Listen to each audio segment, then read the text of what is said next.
জমি ও টাকা নিয়ে বিরোধে বাবার সামনে ভাইয়ের দুই চোখ তুলে নিলেন আপন দুই ভাই।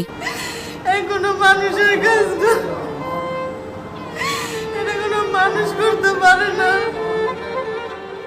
বরিশালের মুলাদিতে পারিবারিক আর্থিক বিরোধে এই মর্মান্তিক ঘটনা ঘটেছে। নাজিরপুর ইউনিয়নের সাহেবেরচর গ্রামের আশেদ ব্যাপারীর মেজো ছেলে রকুন এবং ছোট ছেলে স্বপন আপন সেজো ভাই রিপন ব্যাপারীর দুই চোখ তুলে নেয়। জায়গা জমি নিয়ে কিছু ঝামেলা ছিল, ওনাদের কাছে কিছু টাকা পয়সা পাইতো আমার বাবা। তো এইগুলোর ঝামেলা মিট করার জন্যই আমার বাবাকে ফোন দিয়ে নিছে।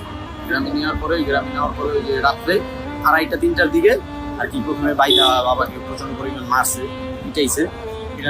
পরবর্তীতে আর কি যেটা চোখ উঠাই গেছে।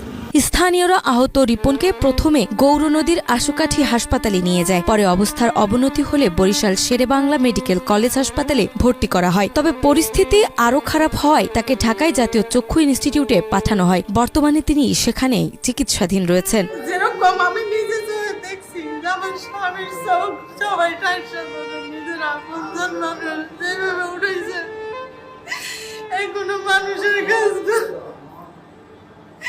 এটা কোনো মানুষ করতে পারে না। আমি এটা কি দেখলাম, আল্লাহ আমার কি হইল, আমি এটা কিভাবে সহ্য করবো? যে একটা বাপ ভাই তা অন্য মানুষ হলো সহ্য করা যাইতো, যে অন্য মানুষ তারা এটা করছে, এটা নিজের মানুষ, নিজের ভাই চোখ খুঁজতেছে, নিজের ভাই বউ ঠাইসা ধরছে, যেই জাগস জীবন ভর কামাই করে খাওয়াইছে, হেরা নিজের এরকম মাইরা ফেলাইতো। আমার কোনো দুঃখ নাই, যদি কোনো অন্যায় করে থাকতো তার মাইরা ফেলাইতো। তার এই শাস্তিগুলো কোনো মানুষের দ্বারা যেই শাস্তি হেরে দেওয়া হয়েছে। ওখানে ছিল হইলো গিয়া আমার বাবার আপন ভাই মেজো ভাই রোকন ব্যাপারী, আমার বাবার ছোট ভাই স্বপন ব্যাপারী, এবং কি রোকন ব্যাপারীর ওয়াইফ ছিল, রোকন ব্যাপারীর মেয়ে ছিল। এখানে আশপাশে আরো অনেক লোকজন ছিল, প্রায় মোট ওরা 8-9 জনের মতো লোক ছিল। নাজমা, মাই টিভি।